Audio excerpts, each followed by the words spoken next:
Welcome to chemical reactions. All right, you guys saw it out there, but we are going to be talking about the 5 different types of chemical reactions. Before we can talk about those 5 chemical reactions, we have to introduce what a chemical reaction is in the first place. Now, a chemical reaction is a process that rearranges the internal structure of a substance. So when we put these different chemicals, compounds, elements through a reaction process, they're going to change, not just their color, not just their appearance, but their internal structure, their inner workings, what it's made out of, its composition is going to change. When we talk about chemical reactions, there are 3 things that we need to be aware of. 2 of those things are reactants versus products. Let's look at those. So when we look at a chemical reaction, it almost looks like a formula. We're going to have items on the left, items on the right, and in the middle, we're going to have this arrow. The items on the left are going to be called reactants. These are like the ingredients you're putting in. These are the elements or the compounds that are going to be mixing together, and they're going to turn into products. Products are going to be on the right side of the reaction. Products is what we created. What was that chemical change that happened, and what did it turn into? In the middle, that's where we would normally see an equal sign in our math classes, but instead we see an arrow. This arrow is called a yield sign, and it means to change, right? It means to go from a reactant, go through a chemical reaction at the yield sign, and then change into something new, our product. So there are 5 types of chemical reactions. One is synthesis, then we have single replacement, double replacement, decomposition, and combustion. Now there are more types of reactions, but those are the 5 that we're going to cover in our 9th grade physical science class. The first one is synthesis reactions. And synthesis reactions, when I hear that word synthesis, I want you to think combination reactions. We're going to be bringing things together, bringing lone things together to create a compound. So we have a very simple little formula.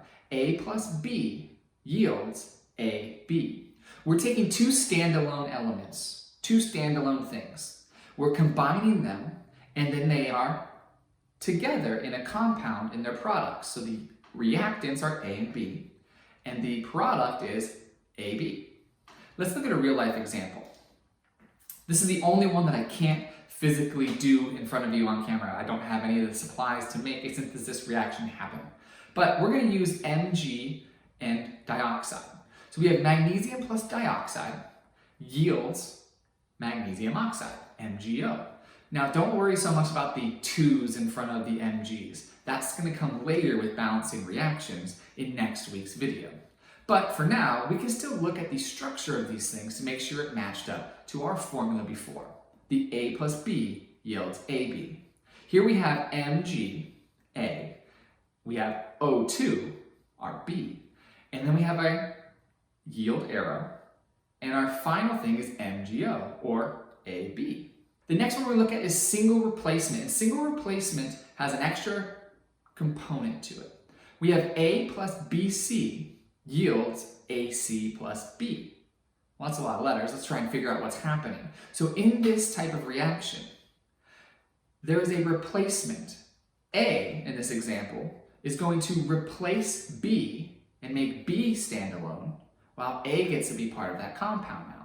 So A plus BC yields AC plus B. There's a replacement. The A replaces the B in the product side. So once we go from reactants to products, there's that single replacement. Here's an example we are going to do. So let's talk about it and then let's see it. So we're going to look at copper plus silver nitrate. So we're going to be putting copper inside a solution of silver nitrate. And what happens is that copper will take the place of the silver in the silver nitrate. So what I have in this test tube is silver nitrate solution. And I also happen to have a copper piece of tubing. Let's go ahead and see what happens when we drop this copper tubing inside of this test tube.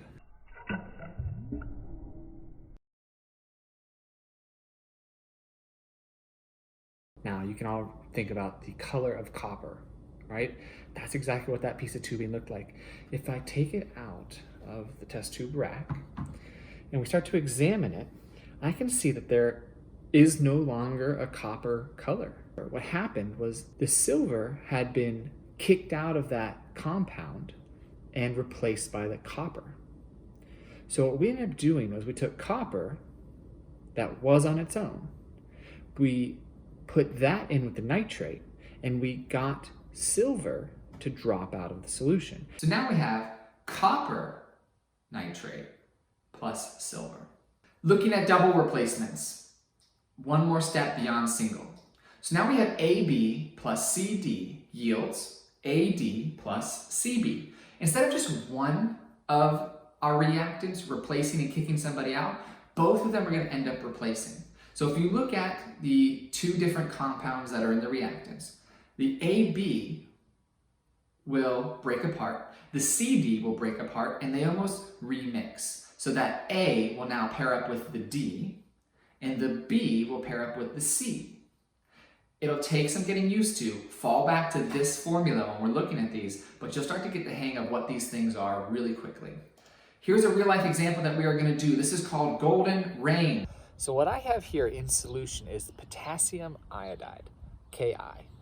And in this bottle here, I have lead nitrate. And so what we're going to do is we're going to showcase a double replacement reaction. We're going to add lead nitrate into the solution of potassium iodide. What we're going to have is we're going to have the lead come out as a product with the iodide, and the nitrate will then mix with the potassium. Do you guys see that? It is like golden rain. Look at how cool that is.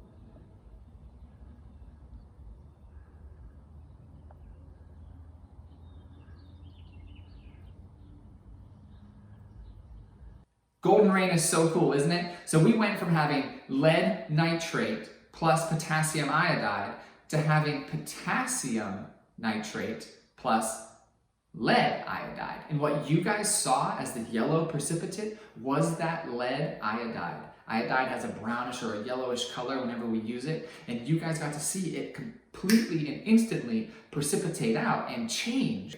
So there was a double replacement. They were switching. Our fourth type of reaction is decomposition reactions, and this is where we're going to use some elephant toothpaste. Unfortunately, our elephant toothpaste is only using 3% hydrogen peroxide. They can sell upwards of 35% hydrogen peroxide, but we are not David Dobrik, nor are we the 14, 15 million subscriber YouTube channel that can afford a $10,000 experiment in our $1 million house in California. So instead we use 3%, so the reaction is a little bit slower, but we did add is we added some really high-grade potassium iodide in solution to act as a catalyst. Don't worry about the word catalyst. Catalyst is something that speeds up the rate of a reaction.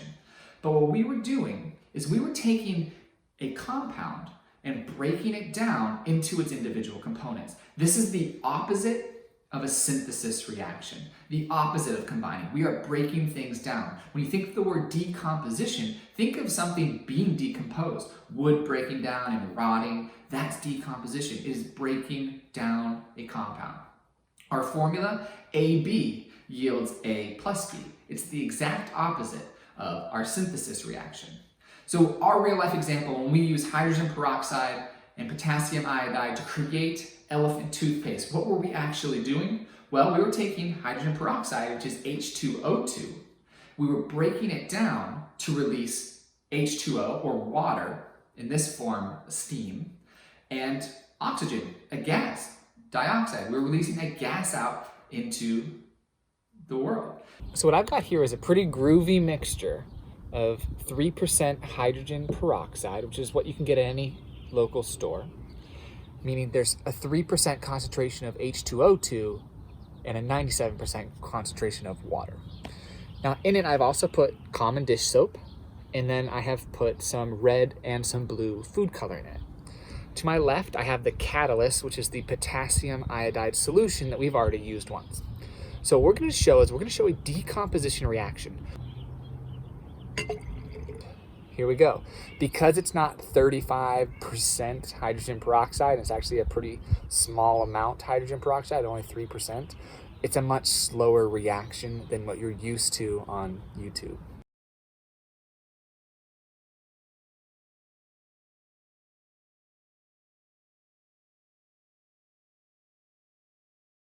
The reason it looks like toothpaste is because that gas gets trapped inside the soap bubbles that we added to that mixture.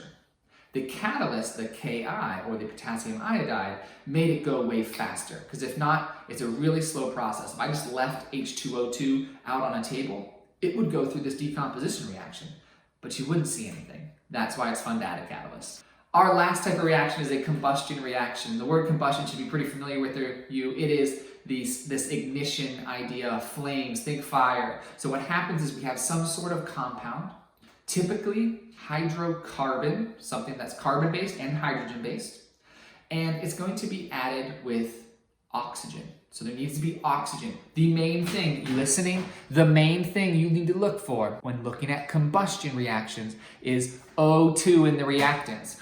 Now, the next thing you need to be looking for is CO2 and water, H2O, in the products. Now, there are some other things that can happen here or there depending on what we are actually combusting, but those things will always exist. There will always be O2 in the reactants, and there will always be CO2, or a gas, and water being released in the products. Our example is using octane. So octane is a main ingredient in gasoline, and we are going to pretty much burn it.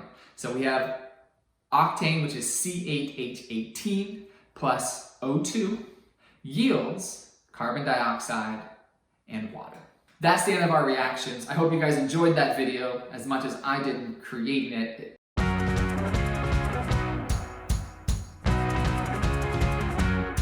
Next time we're going to be talking about balancing reactions. Pay attention to Google Classroom for the practice on this.